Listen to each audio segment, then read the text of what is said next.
শুরু করবেন এটা লিখে যে যে কোনো পর্যায়ভিত্তিক ফাংশন f(x) এর জন্য ফুরিয়ার ধারাটা হবে f(x) সমান সমান a0/2 প্লাস সামেশন n সমান সমান 0 থেকে ইনফিনিটি পর্যন্ত an into cos nx plus summation n সমান সমান 0 থেকে ইনফিনিটি পর্যন্ত bn ইন্টু sin x।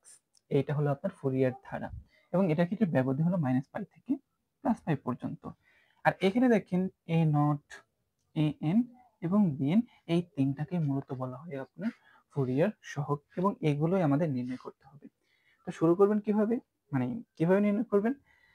প্রথমে এটাকে আমরা 1 নং সমীকরণ ধরে নিয়েছি এবং এইটাকে আমরা -π থেকে π ব্যবধিতে x এর সাপেক্ষে সমাকলন করব। তো এটাকে আমি সমাকলন করছি। এখানে দেখেন এগুলো ধ্রুবক দেখে এদের আগে ভাগে বের করে দিছি, এখানে প্লাস হবে, তো এখানে আগে ভাগে বের করে দিছি। এখন দেখেন a0 / 2 এটা কাজ করলে আপনি x পাবেন এবং তার লিমিট -π থেকে +π প্লাস সামেশন n সমান সমান 0 থেকে ইনফিনিটি an। এইটার অন্তরীকরণ cos x এর বা cos এর x এর সাথে যেটাই থাকুক না কেন, আপনার যদি -π থেকে +π পর্যন্ত আপনি অন্তরীকরণ সমাকলন করেন তাহলে সেটার মান জাস্ট 0 প্লাস n সমান সমান 0 থেকে ইনফিনিটি bn। এটার ক্ষেত্রে একই কথা, আপনি যদি সাইনকে -π থেকে +π পর্যন্ত সমাকলন করেন এটাও আপনি 0 পাবেন। তাহলে আপনি পাবেন হলো এটা, তাহলে একদম ভ্যানিশ হয়ে যাবে, এটা লেখার কোনো প্রয়োজনই হবে না। আর এখানে a0/2 এটা আপনি যদি লিমিট বসিয়ে দেন তাহলে আপনি পাবেন হলো π মাইনাস, এখন এটা বসাতে হবে, যদি -π বসাবেন প্লাস 0, পুরোটুকু 0 হয়ে যাবে, সমান সমান a0/2। এখানে আপনার π মাইনাস মাইনাস প্লাস হয়ে যাবে এবং এটা সমান সমান কি হবে a0/2 গুণন 2π। এটা কেটে দিলে জাস্ট a0 আপনার π অবশিষ্ট থাকবে। তাহলে আমরা কি পাচ্ছি, আমরা এইটা অর্থাৎ সমাকলন -π থেকে +π f(x) dx সমান সমান পাচ্ছি a0 π। তাহলে আপনি জাস্ট পাইটাকে এই পাশে এনে দেবেন, এই পাইটা এই পাশে আনলে on/π হয়ে যাবে এবং এই অংশটা -π থেকে π পর্যন্ত সমাকলন f(x) dx সমান সমান a0 এবং এটাই হলো আপনার এই a0 সহগের মান। এবার সেই 1 নংকে প্রথমে cos nx দ্বারা গুণন করব। প্রত্যেকটা টার্মে আমরা cos nx দ্বারা গুণন করেছি। এটার ক্ষেত্রে একই টার্ম থেকে স্কয়ার লেখা হয়েছে এবং x এর সাপেক্ষে -π থেকে +π ব্যবধিতে অন্তরীকরণ করেছি। তো এই কাজটা করলে আপনি এরকম কিছু পাবেন। এটা এখন কাজ করা যাক।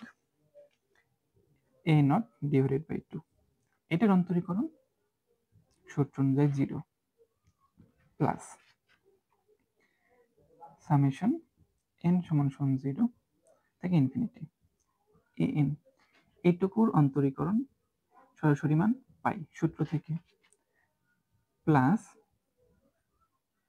n সমান সমান 0 থেকে ইনফিনিটি পর্যন্ত সামেশন bn, এইটুকু 0। আচ্ছা, এখন আরেকটা বিষয় দেখেন, এই যে n যে ছিল এই সামেশন চিহ্নটা মূলত এই n এর জন্য, এই সামেশন চিহ্নটা এই n এর জন্য। তো এখানে যেহেতু ওই n ই নাই, দেখুন cos n সেই n টাই নাই, এখানে আপনি এটা চাইলে না না লেখাই উত্তম, মানে না লেখা মানে এটা লিখবেনই না একদম, তাহলে এরকম কোনো কিছু পাবেন। সেক্ষেত্রে এটা 0 হলে এটা 0 হয়ে যাবে, এটা 0 হলে এই পুরোটুকু 0। আপনার অবশ্যই থাকবে an ইন্টু π। আচ্ছা, তাহলে আমরা কি পাচ্ছি, এইটার মান অর্থাৎ -π থেকে +π f(x) cos nx dx এইটা সমান সমান আপনার এই মানটা পাচ্ছি।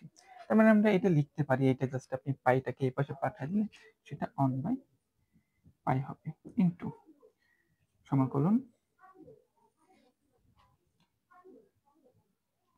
মাইনাস পাই থেকে plus pi F x cos n x dx সমান সমান এ এন, এবং এটাই আমাদের এই এ এন বা এ এন এর মান। ঠিক আগের মতো করে আপনার 1 নংকে তখনকার মতো cos nx এর মতো করে sin x দ্বারা গুণ করব প্রথমে, এবং x এর সাপেক্ষে মাইনাস পাই থেকে পাই ব্যবধিতে সমাকলন করব। এবং এই কাজটা করলে প্রথমে sin x দ্বারা আপনি গুণন করবেন, তারপর x এর সাপেক্ষে অন্তরীকরণ করবেন মাইনাস পাই থেকে প্লাস পাই পর্যন্ত। তাহলে এরকম একটা প্রথমে তো পাবেন, এবং এটা কি হবে আপনার a নট ডিভাইডেড টু এইটা আপনার 0 প্লাস সামেশন n সমান 0 থেকে infinity A N minus pi থেকে প্লাস পাই। আচ্ছা, এইটা কেন লিখতেছি, এটা আপনার গুণন, এইটুকু মানে আপনার 0 প্লাস n সমান 0 থেকে ইনফিনিটি bn, এবং এই সূত্র অনুযায়ী এইটুকুর মান হলো আপনার পাই। তাহলে পুরোটুকু আপনি 0 পাবেন, জাস্ট আপনার এইটুকু থাকবে। এবং আরেকটা কথা, এখানে যেহেতু আপনার n টার্মগুলো উঠে গেছে, সেক্ষেত্রে আপনার এই সামেশন চিহ্নটা দেওয়ার দরকার নেই।